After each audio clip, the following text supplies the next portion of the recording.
To all my teachers, my elders, and today's my topic is Theosophy is a way of life.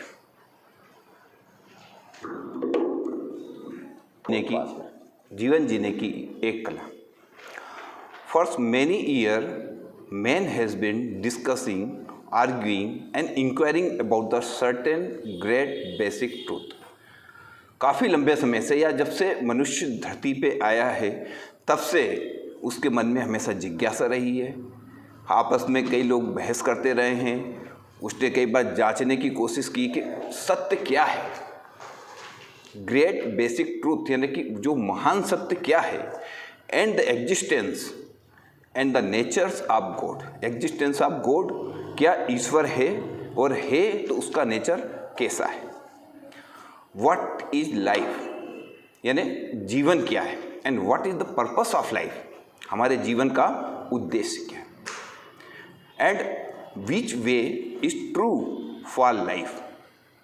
कौन से रास्ते हमारे जीवन को जीने को उद्देश्य तक लेके जाते हैं, वो कौन सी राह है जो हमें हमारे उद्देश्य तक लेकर जाती है. An ordinary person devoted exclusively to physical object, to pursuit of wealth and fame. एक जो आम आदमी होता है वो अपने जीवन का उद्देश्य क्या बनाता है कि उसे धन, संपदा, फेम, प्रसिद्धि आदि मिले और वो उसी के लिए जीवन भर कार्य करता है. Appear the merest child play senseless sacrifice. और पूरा जीवन एक बच्चे, जैसे हम बच्चे को उसकी इच्छा होती है कि मैं आज ये खिलौना लूँ, कल ये लूँ, इसी तरह उसमें भी बस उस इच्छाओं के बल पे वो चलता हुआ चला जाता है. Sacrifice all of that life. और this is the lower part of man's nature. इसे हम बोलते हैं कि ये मनुष्य के सबसे निचले स्तर का इच्छाओं का एकमात्र जंजाल है. But a spiritual person know the goal of life. लेकिन जो व्यक्ति आध्यात्मिक है वो जानता है कि उसके जीवन का उद्देश्य क्या है. Goal of life is nothing else but return to our true self. यानी हमें वापस उस सत्य की तरफ लौटना है जहाँ से हमारा उद्गम हुआ है. Life is a journey to get back to our true self. यानी हम उस सत्य की ओर वापस लौटें. ये हमारा जीवन एक यात्रा है और हमें उस सत्य की तरफ लौटना है जो हमारा मूल है, जिससे हमारी उत्पत्ति हुई. Our origin before we become this person. जो हम पर्सन थे इसके पहले जो हमारी स्थिति थी, उस सत्य की तरफ लौटना हमारे जीवन का मूल उद्देश्य है. Theosophy play a very important role in this way. तो थियोसॉफी यानी ब्रह्म विद्या इस पूरी राह में उस महत्वपूर्ण भूमिका निभाती है. Theosophy so that the way the kinds of life which a good person should lead. यानी किस प्रकार का जीवन एक अच्छे व्यक्ति को जीना चाहिए. The qualities which he must develop. कौन से गुण उसे अपने अंदर डेवलप करना चाहिए. The wishes which he must avoid. कौन सी इच्छाएं जिनका उन्हें त्याग करना चाहिए. What kinds of thoughts and emotions which tend to unity. ऐसे कौन से विचार हैं, ऐसी कौन सी भावनाएं हैं जो हम सबको एक करके रखती है, such as love, sympathy, reverence and benevolence. मतलब सहानुभूति, दूसरों के प्रति आदर की भावना, दूसरों के प्रति भलाई की भावना, आर एक्सेप्टेड. यानी हमें इन गुणों को अपनाना चाहिए, इन गुणों को अपने अंदर डेवलप करना चाहिए, यानी विकसित करना चाहिए. एंड लेफ्ट छोड़ना चाहिए किन चीज़ों को, and left the other which stand disunion. मतलब जो हमारे बीच में झगड़ा करवाते हैं, ऐसे गुण जो हमें दूसरों से अलग करते हैं, सच एस हेटर्ड यानी घृणा की भावना, ज्वेलसी, एनवी, ईर्ष्या की भावना, प्राइड, घमंड की भावना, और क्रूरलिटी यानी बर्बरता और अत्याचार की भावना. हमें इन भावनाओं से बचना चाहिए. तो यह कौन बताता है, ये हमें theosophy. This so by theosophy कि this emotions are not accepted by person, by a true person. And on other, if he will be produce by certain thought, और यह भी बताता है कि यदि अगर कोई व्यक्ति एक खास विचार अपने अंदर उत्पन्न करता है, they can deliberately arrange to produce this result, तो उसे एक खास प्रकार के रिजल्ट को भुगतना पड़ता है। अगर हम कोई ऐसा विचार लेके आते हैं, और सिर्फ हमें नहीं बल्कि हमसे जुड़े हुए अन्य लोगों को भी उन विचारों का सामना करना पड़ता है। तो thoughts and emotion which are controlled by theosophy, because theosophy show the way which thought is useful and which thought is not useful for a person. In this way man can only steadily mold his character.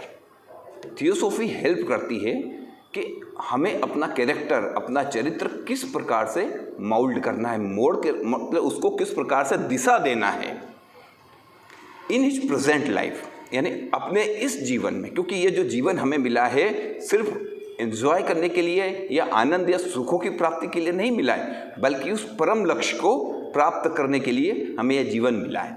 तो हमें उस राह की तरफ चलना चाहिए। Next, we must not forget that it is the man himself and no other who built his future character. सिर्फ मनुष्य ही एकमात्र ऐसा प्राणी है जो अपने कर्मों से अपने चरित्र का और अपने भविष्य का निर्माण करता है, as well as produce the his future circumstances. यानी हम सिर्फ अपने चरित्र का निर्माण नहीं करते हैं बल्कि आने वाली घटनाक्रमों का भी निर्माण करते हैं। Theosophy provide such knowledge of truth for us and for thousands and other. Theosophy हमें इस प्रकार का ज्ञान प्रदान करती है, और हमें ही नहीं बल्कि उन हजारों लोगों को जो हमसे जुड़े हैं उन लोगों को भी, and made a life easier, और हमारे जीवन को आसान बनाती है, to bear, and death easier to face. यानी सिर्फ जीवन को आसान नहीं बनाती बल्कि हमारे लिए मृत्यु भी एक सुखद अनुभूति बन जाती है। यह भी कौन? थियोसॉफी के कॉन्सेप्शन, उनकी जो धारणाएं हैं, यदि हम उसे सही ढंग से अपनाते हैं देन हमारे लिए जीवन भी आसान हो जाता है और मृत्यु भी बिल्कुल सुखद अनुभूति में बदल जाती है। Theosophy show the unseen portions of our world. Theosophy हमें उन अनसीन पोर्शंस, उन हिस्सों को, उन अन्य ऐसे तत्वों को, ऐसी बातों को हमें बताती है जो हम आम रूप से नहीं देख पाते।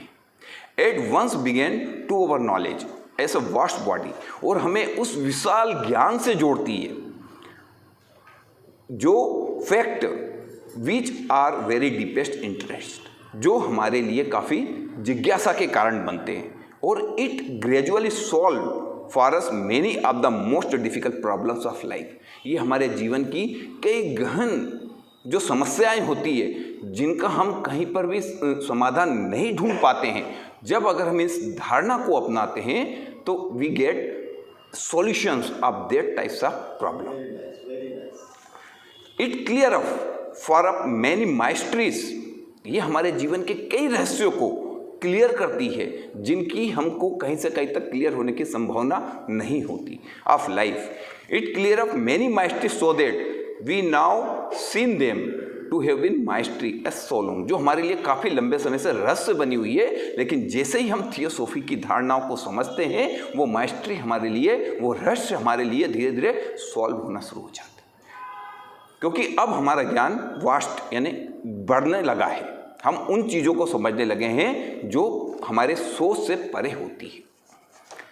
It gives answers a greater number of questions, ये हमारे जीवन के कई ऐसे अनसुलझे प्रश्न होते हैं जो पहले बन गए हैं, उनके उत्तर हमें देती है। Which inevitable arise from thinking of man, जो अनिवार्य रूप से व्यक्ति सोचता रहता है कि मृत्यु क्या है, ये क्या है, वो क्या है, ईश्वर, तो कहीं ना कहीं हमें कुछ संतुष्टिजनक उत्तर कहाँ से प्राप्त होते हैं? थियोसॉफी से प्राप्त होते हैं। Theosophy give perfect control over a man, आदमी को एक दृढ़ता प्रदान करती है, उसे अपने आप पे एक कंट्रोल प्रदान करती है। He can guide himself perfectly, जिससे वो आदमी अपने आप को पूरी तरह से गाइड कर सकता है, मार्गदर्शित कर सकता है कि उसे क्या करना है, क्योंकि राह थियोसॉफी ने पहले ही बता दी है। And intelligently according to the law of nature, तो व्यक्ति पूरी तरह से और पूरी बुद्धिमानी के साथ में इस प्रकृति के कानून के अनुसार अपने जीवन को आसानी से व्यतीत कर सकता है। ये कौन राह दिखाता है, कौन मार्गदर्शन करता है? थियोसॉफी का। Theosophy shows the best way how we can help other, हम दूसरों की मदद किस प्रकार कर सकते हैं और उनका कौन सा तरीका सबसे बेस्ट है, ये कौन दिखाती है? ये हमें थियोसॉफी दिखाती है। वॉम वी लव, जिनसे हम प्यार करते हैं उनकी हम कैसे मदद करें, and how to make our self more useful to all, और हम अपने आप को कैसे अधिक से अधिक उपयोगी सिद्ध करें, ना सिर्फ अपने लोगों के लिए, ना सिर्फ उन लोगों से जो हमसे जुड़े हैं, बल्कि इस पूरे समाज के लिए हम कैसे अपने आप को अधिक से अधिक उपयोगी सिद्ध कर सकें। ये कौन दिखाती है राह? ये हमें थियोसॉफी दिखाती है। अगर हम उसके कॉन्सेप्शंस को, उनकी धारणाओं को सही ढंग से समझे तो हमारे जीवन की राह आसान हो जाती है। वो ह्यूमन रेस, हम पूरी मानवता के लिए कार्य करने के लिए प्रतिबद्ध हो जाते हैं। Theosophical conception change the main entire view of life, यानी जो थियोसॉफिकल धारणाएं हैं वो पूरे हमारे अंदर की जो दृष्टिकोण होते हैं, धर्म को देखने के दृष्टिकोण, समाज को देखने के दृष्टिकोण, मानवता को देखने के दृष्टिकोण, उन पूरे दृष्टिकोणों में एक बदलाव लाकर रख देती है। अब हम एक पॉजिटिवली, यानी एक सकारात्मक तरीके से उन सब चीज़ों को देखना चालू कर देते हैं, यानी उसने हमारे पूरे व्यू को चेंज कर दिया। When he become fully convinced of them, यदि अगर हम सही ढंग से मनन करें, चिंतन करें, थियोसॉफी को अपनाएं, तो हमारा पूरा दृष्टिकोण इस वर्ल्ड को देखने का चेंज हो जाता है। In the directions of many this change, और हमारे जीवन की दिशा ही बदल जाती है या पलट जाती है। And the reason on which they are based have been seen we gain from theosophy, यानी हम उन सब तथ्यों को अच्छी तरह से समझने लगते हैं जो हमारे जीवन में घटित होने लगते हैं। अब हमें उनके प्रश्न के उत्तर नहीं ढूंढने पड़ते हैं, बल्कि जैसे ही जो तथ्य घटित होता है हमें स्वयं समझ में आ जाता है कि इसका पीछे कारण क्या रहे होंगे। We gain from theosophy a rational comprehension of that life, यानी which was before and so many of us, यानी हमें थियोसॉफी के माध्यम से तर्क संगत उत्तर या समझ डेवलप हो जाती है जीवन के बारे में, न कि इस जीवन के बारे में, बल्कि हम पिछले जीवन के बारे में भी हम तर्क संगत उत्तर समझने लगते हैं, जानने लगते हैं। As mere unsolved problem a riddle without an answer, मतलब ऐसी कई पहेलियां हमारे जीवन की रही हैं जो हमारे लिए पहेली बनी हुई थी, उनके भी हमें उत्तर मिलना शुरू हो जाते हैं। In light of this information which we acquire we see not only how to evolve our self, यानी थियोसॉफी के प्रकाश में हम उन सब चीज़ों को देखने लगते हैं, उन सब ज्ञान को हम घटित करने लगते हैं अपने अंदर कि we see only evolve our self, हम हमारे अंदर ही उस ज्ञान को पैदा, मतलब एक तरह से डेवलप करने लग जाते हैं, but also how to help other evolve, और बल्कि उस ज्ञान का उपयोग हम दूसरों को भी विकसित करने में करने लग जाते हैं। How by thought and action to make our self most useful, हम कैसे हमारे विचारों से, हमारे कार्यों से अपने आप को अधिक से अधिक उपयोगी बना सकें। एज द मैन इवॉल्व, जैसे ही व्यक्ति उन्नति को प्राप्त होता है, हिज सिंपैथी एंड कंपैशंस इंक्रीजेस, यानी उसकी जो सहानुभूति है और उसमें जो करुणा की भावना है वो धीरे धीरे बढ़ने लग जाती है। So that he become more and more sensitive to the sin, अब उसमें पाप और पुण्य, अच्छे और बुरे कार्यों की समझ पैदा हो जाती है कि ये कौन सा कार्य करना उसके लिए अच्छा नहीं है और कौन सा कार्य करना उसके लिए अच्छा है। एंड सॉरो एंड सफरिंग, दुख और कष्ट की जानकारी उसे होने लग जाती है of the world. At the same time he see more and more clearly the causes of suffering, अब उसे उन कष्टों के कारणों का भी अंदाजा हो जाता है कि मेरे कौन से ऐसे कर्म थे जिनके कारण आज मैं इन कष्टों से गुजर रहा हूँ, हो सकता है। तो इन सब चीज़ों की जानकारी भी उसे धीरे धीरे होने लग जाती है।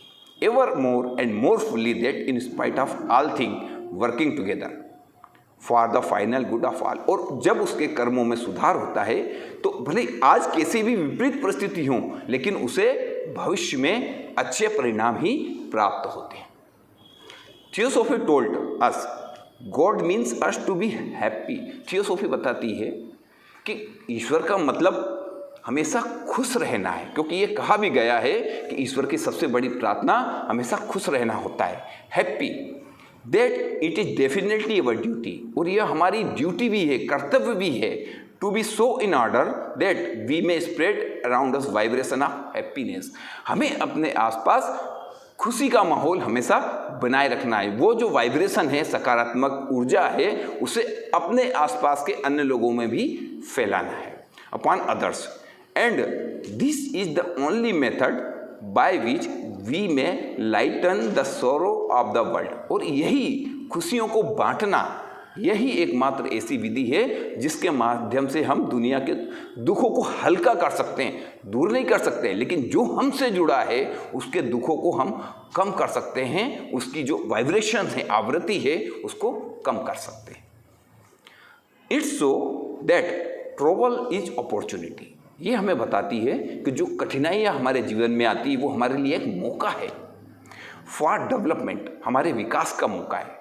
कई बार हमारे कठिनाई आती है, हम घबरा जाते हैं, पर हमें घबराना नहीं है। हमें ये मानना है कि अगर ईश्वर ने हमको कठिनाइयाँ, दुख और कष्ट दिए हैं तो वो हमारी परीक्षा ले रहा है, वो हमारा विकास चाहता है, वो डेवलपमेंट चाहता है। तो it is a opportunity for development if we wear it patiently and bravely. यदि अगर हम उन कष्टों को, तकलीफ़ों का हम धैर्यपूर्वक और बहादुरी से सामना करते हैं, नॉट अलाइंग टू इट कर्स, और किसी बुरे कर्म के झांसे में नहीं आते हैं, बट मीटिंग इट, और उसका सामना करते हैं, and make the best of it, we thereby evolve our self. यानी हम हमारे अंदर द बेस्ट वैल्यूबल क्वालिटी, उन गुणों का विकास कर रहे हैं जो हमें आगे की तरफ बढ़ने में, हमारी आध्यात्मिक उन्नति में हमारी सहायता करते हैं।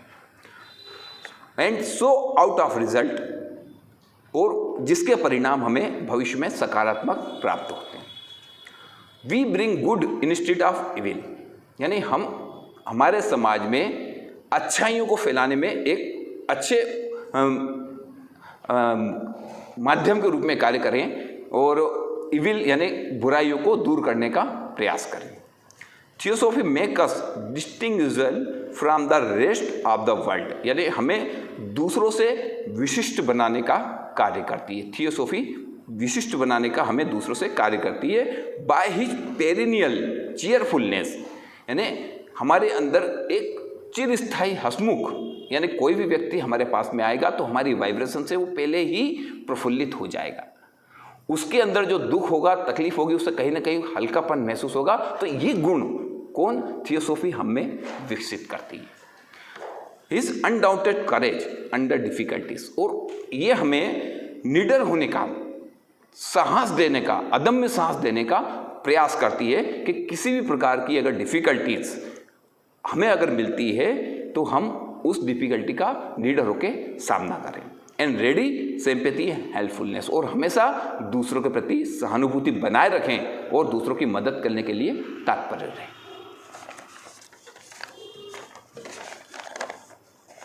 Now the person should take life seriously. अगर उसने थियोसॉफी की धारणाओं को समझा है तो वो अपने जीवन को गंभीरता से लेता है। एंड रियलाइज दैट, और ये समझता है, there is much work for us. इस दुनिया में ईश्वर ने मुझे भेजा है तो कार्य करने के लिए भेजा है। Much work us in the world and no time to waste. मेरे पास में कोई समय वेस्ट करने के लिए नहीं है। He will see that the necessity for gaining perfect control of himself and his various vehicles. अब वो परफेक्ट कंट्रोल अपने मन के ऊपर करना शुरू कर देता है, अपने शरीर के ऊपर करना शुरू कर देता है, क्योंकि मन विचलित हो जाता है, आलस या अन्य प्रकार के प्रमादों में भटक जाता है। ऐसी स्थिति में थियोसॉफी उसे बिल्कुल परफेक्ट कंट्रोल देती है कि आपको जो कार्य करना है, जिस कार्य के लिए भेजा है, आप उसमें तल्लीन, पूरे मन से, तन से तल्लीन हो जाए। He will see the necessity for gaining perfect control of himself and his various vehicles. उसके जो अन्य साधन हैं वो उनका कैसे उपयोग करे, कैसे उसका सदुपयोग करे, इसकी राह भी हमें कौन? थियोसॉफी दिखाती है। Because only in that way he can truly fitted to help other. इसी तरीके से वो अपने आप को फिट रखता है और अधिक से अधिक लोगों की मदद करता है। और when the opportunity come him, जब जब उसे मौका मिलता है वो हमेशा अपने आप को तैयार रखता है।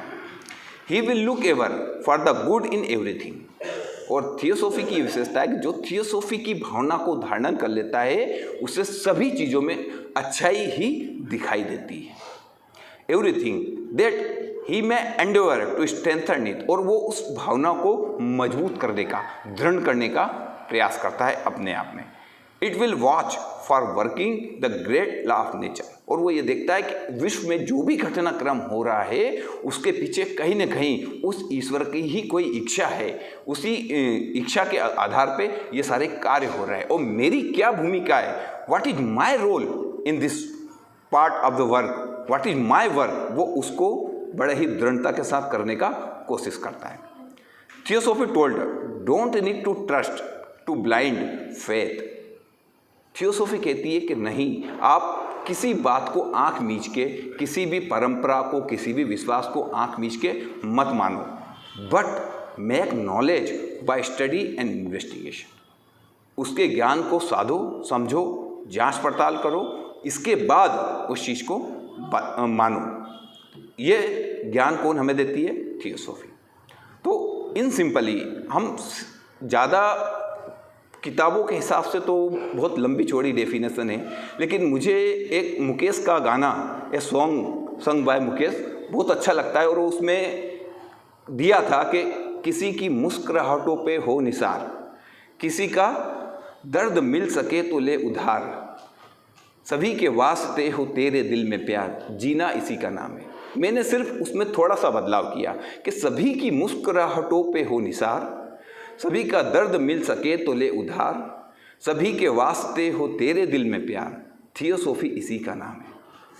A lot of thanks to all to listening me. Thank you sir.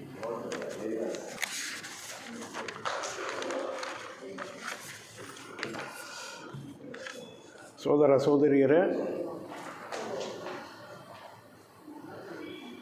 ಇಷ್ಟೊತ್ತು ಈಗ ನೀವು ಒಂದು ಉಪನ್ಯಾಸ ಕೇಳಿದರೆ ಅವರು ಹಿಂದಿ ಮತ್ತು ಇಂಗ್ಲೀಷ್ ಎರಡರಲ್ಲೂ ಹೇಳಿದ್ರು. ಅದರ ಶೀರ್ಷಿಕೆ ದಿ ವೇ ಆಫ್ ಲೈಫ್, ಥಿಯಾಸಫಿಸ್ಟ್ನ ಜೀವನ ಮಾರ್ಗ ಹೇಗಿರುತ್ತೆ ಅನ್ನೋದ್ರ ಬಗ್ಗೆ ಅವರು ಹೇಳ್ತಾ ಹೋದರು.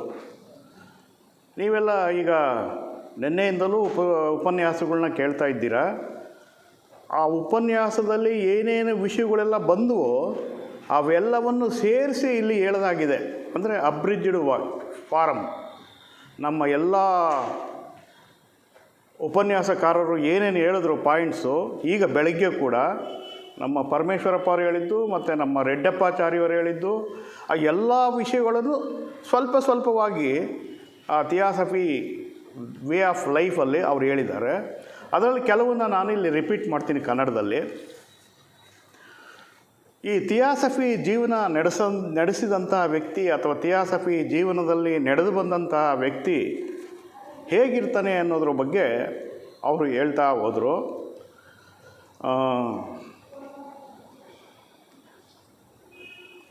ಈ ಥಿಯಾಸಫಿ ಲೈಫ್ ಯಾವುದಕ್ಕೆ ಸಹಾಯ ಮಾಡುತ್ತೆ? ನಮಗೆಲ್ಲ ಗೊತ್ತಿದೆ. ಥಿಯಾಸಫಿ ಜೀವನದಲ್ಲಿ, ಥಿಯಾಸಫಿ ವಾಂಗ್ಮಯದಲ್ಲಿ, ಥಿಯಾಸಫಿ ಸಾಹಿತ್ಯದಲ್ಲಿ ಈ ಆತ್ಮದ ಸಂಸರಣೆ ಬಹಳ ಮುಖ್ಯ. ಆತ್ಮದ ಸಂಸರಣೆಗೋಸ್ಕರನೇ, ಅದಕ್ಕೆ ಸಹಾಯ ಮಾಡುವುದಕ್ಕೋಸ್ಕರನೇ ಈ ಥಿಯಾಸಫಿ ಇರೋದು ಅನ್ನುವ ರೀತಿಯಲ್ಲಿ ಹೇಳಿದ್ದಾರೆ. ಅದು ಸತ್ಯ. ಈಗ ಆತ್ಮ ಸಂಸರಣೆಯಲ್ಲಿ ಬಂದಾಗ ಆ ಸಂಸ್ಕರಣೆ ಸರಿಯಾಗಿ ಆದಾಗ ಹೆಚ್ಚು ಸಮಯ ಹೆಚ್ಚು ಜನ್ಮಗಳನ್ನು ಪಡೆಯದೆ ತನ್ನ ಗುರಿನ ಸೇರ್ಬೋದು ಆತ್ಮ. ಅದಕ್ಕೆ ಸಹಾಯಕವಾಗಿರುವಂಥದ್ದು ಥಿಯಾಸಫಿಯ ಜೀವನ. ಅದು ನಂತರ ಥಿಯಾಸಫಿಸ್ಟ್ ಆದವನಿಗೆ ತನ್ನನ್ನು ತಾನು ಅರ್ಥ ಮಾಡಿಕೊಳ್ಳೋದಕ್ಕೆ ಬಹಳಷ್ಟು ಸಹಾಯ ಆಗುತ್ತೆ. ತನ್ನ ಜೀವನದಲ್ಲಿ ಏನೇ ಸಮಸ್ಯೆಗಳು ಬಂದ್ರೂ ಏಕೆ ಈ ಸಮಸ್ಯೆನ ಹೇಗೆ ಪರಿಹಾರ ಮಾಡ್ಕೋಬೇಕು, ಸಮಸ್ಯೆಯಿಂದ ದೂರ ಹೋಗದೆ ಆ ಸಮಸ್ಯೆಯನ್ನು ಎದುರಿಸಿ ಆ ಸಮಸ್ಯೆಯನ್ನು ಗೆದ್ದು ಬೇರೆಯವರಿಗೂ ಸಹಾಯ ಮಾಡುವ ಒಂದು ಸ್ಥಿತಿಗೆ ಥಿಯಾಸಫಿ ಜೀವನದಲ್ಲಿ ನಡೆದು ಬಂದ ಮಾರ್ಗದಲ್ಲಿ ಅವನು ಬಂದು ಸೇರ್ತಾನೆ. ಅವನಿಗೆ ಮಾತ್ರ ಸಹಾಯ ಮಾಡಿಕೊಳ್ಳೋದಲ್ಲದೆ ತನ್ನ ಸುತ್ತಮುತ್ತಲೂ ಇರುವವರಿಗೂ ಕೂಡ ಸಹಾಯಕನಾಗೇ ಇರ್ತಾನೆ.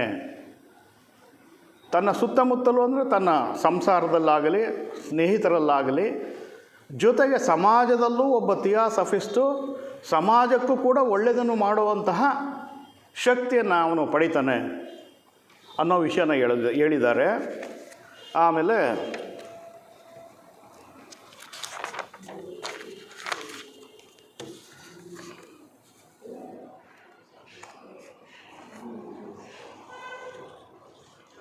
ಥಿಯಾಸಫಿ ಜೀವನದಲ್ಲಿ ಅವರು ಒಂದು ಬಹಳ ಮುಖ್ಯವಾದ ವಿಷಯ ಹೇಳಿದ್ದಾರೆ. ಪರಮಾತ್ಮ ಅಂದರೆ ಏನು, ದೇವರು ಅಂದರೆ ಏನು. ಪರಮಾತ್ಮ ದೇವರು ಅಂದರೆ ನಾನು ಈಗ ಇಲ್ಲಿ ಈ ಸಮಯದಲ್ಲಿ ಆನಂದವಾಗಿದ್ದರೆ ಅದೇ ಪರಮಾತ್ಮ ದೇವರು ಅನ್ನೋ ಭಾವನೆ ಬರಬೇಕು. ಅದನ್ನು ಥಿಯಾಸಫಿ ನಮಗೆ ಕೊಡುತ್ತೆ. ದೇವರು ಅಂತ ನಾವು ಎಲ್ಲೋ ಹುಡ್ಕೊಂಡು ಹೋಗೋದಲ್ಲ, ನಮ್ಮ ಮನಸ್ಸು ಮಾಡಿಕೊಂಡು ನಾವು ಇಲ್ಲೇ ದೇವರನ್ನು ಕಂಡಾಗ, ನೀವು ಯಾವಾಗ ಆನಂದದಲ್ಲಿ ಮುಳುಗ್ತೀರ ಆಗ ಅಲ್ಲಿ ದೇವರಿರ್ತಾನೆ, ಅದೇ ದೇವರು. ಮನುಷ್ಯ ಯಾವಾಗ ಆನಂದವನ್ನು ಪಡಿತಾನೆ, ಆನಂದವನ್ನು ಪಡೆದಾಗ ಅವನು ಪರಮಾತ್ಮನನ್ನು ಪಡೆದಿದ್ದಾನೆ ಅನ್ನುವ ಸತ್ಯವನ್ನು ಥಿಯಾಸಫಿ ನಮಗೆ ಹೇಳಿಕೊಡುತ್ತೆ ಅನ್ನೋದರು ಹೇಳಿದ್ದಾರೆ. ಇಲ್ಲಿ ಥಿಯಾಸಫಿಸ್ಟ್ ಏನು ಮಾಡ್ತಾನೆ ಅಂದರೆ, ಈಗ ನಾನು ಹೇಳೋ ವಿಷಯನ ನಮ್ಮ ಮೇಲೆ ನಾವು ಪ್ರಯೋಗ ಮಾಡಿಕೊಂಡು ಯೋಚನೆ ಮಾಡಿಕೊಂಡು ತಿಳ್ಕೊಬೋದು. ನಾನು ಥಿಯಾಸಫಿಸ್ಟ್ ಆಗಿದ್ದೀನಿ, ನನ್ನ ಥಿಯಾಸಫಿ ಜೀವನದಲ್ಲಿ ಈ ಬದಲಾವಣೆಗಳು ಆಗಿದೆಯಾ ಅನ್ನೋದು. ಥಿಯಾಸಫಿಸ್ಟು ಯಾವಾಗಲೂ ತನ್ನ ಜ್ಞಾನವನ್ನು ವೇಸ್ಟ್ ಮಾಡೋದಿಲ್ಲ, ಅದನ್ನು ಉಪಯೋಗಿಸಿ ಬೇರೆಯವರಿಗೆ ಸಹಾಯ ಆಗುತ್ತಾ ಅಂತ ನೋಡ್ತಾ ಇರ್ತಾನೆ. ಆಮೇಲೆ ಈ ಥಿಯಾಸಫಿ ಜ್ಞಾನ ನಮ್ಮ ಸಮಸ್ಯೆಗಳಿಗೆ ಉತ್ತರ ಕೊಡುತ್ತೆ.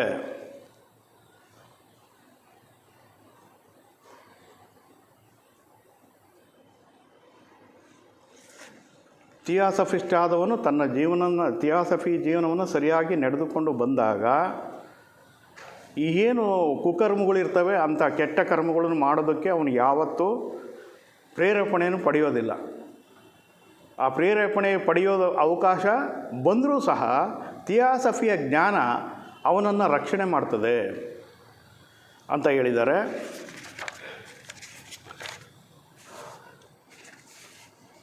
ಆಮೇಲೆ ನಮ್ಮ ಜೀವನದಲ್ಲಿ ಬರುವ ಎಲ್ಲ ವಿಷಯಗಳಲ್ಲೂ ಥಿಯಾಸಫಿಸ್ಟಿಗೆ ಸ್ಪಷ್ಟೀಕರಣ ಇರ್ತದೆ. ಇದು ಹೀಗೆ ಅನ್ನೋದು ಅರ್ಥ ಮಾಡ್ಕೊಳ್ಳೋ ಶಕ್ತಿ ಇರುತ್ತೆ. ನಾವು ಯಾವ ಸಮಸ್ಯೆಯಿಂದನೂ ದೂರ ಹೋಗೋದಿಲ್ಲ. ಹಾಗೂ ಅವನ ಜ್ಞಾನದಿಂದ ಅವನು ಬೇರೆಯವರಿಗೆ ಮತ್ತು ಸಮಾಜಕ್ಕೆ ಸಹಾಯ ಮಾಡ್ತಾನೆ. ಅವನು ತನ್ನ ಥಿಯಾಸಫಿಯ ತತ್ವವನ್ನು ಅವನ ಯೋಚನೆ ಮತ್ತು ಕ್ರಿಯೆ ಎರಡರಲ್ಲೂ ತೋರಿಸ್ತಾ ಇರ್ತಾನೆ. ಅವನು ಸಮಾಜದ ಯಾವ ಭಾಗದಲ್ಲಿ ಇದ್ದರೂ ಎಲ್ಲೇ ಇದ್ದರೂ ಇವನು ಥಿಯಾಸಫಿಸ್ಟ್ ಅನ್ನೋದನ್ನು ನಾವು ಬೇಗ ಅರ್ಥ ಮಾಡಿಕೊಳ್ಬೋದು. ಯಾಕೆಂದರೆ ಅವನಲ್ಲಿ ಬೆಳೆದಿರುವಂತಹ ಜ್ಞಾನ ತಿಳುವಳಿಕೆ ಅವನು ಆ ರೀತಿ ಮಾಡುತ್ತೆ. ಆಮೇಲೆ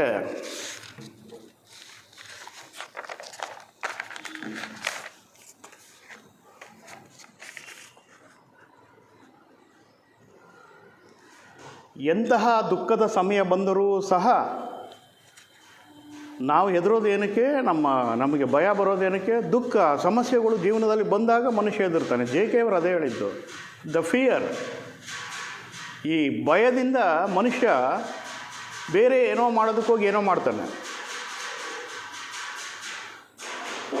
ಆದರೆ ಥಿಯಾಸಫಿಸ್ಟ್ ಆದವನು ಜೀವನದಲ್ಲಿ ಎಂತಹ ಕಷ್ಟಕರವಾದ ಸಮಸ್ಯೆ ಅಥವಾ ಕಷ್ಟಕರವಾದ ಸಂದರ್ಭಗಳು ಬಂದರೂ ಸಹ ಎದೆಗಿಡದೆ ಅದನ್ನು ಎದುರಿಸಿ ಅದನ್ನು ಅರ್ಥ ಮಾಡಿಕೊಂಡು ಅದರಿಂದ ಹೊರಗೆ ಬರ್ತಾನೆ.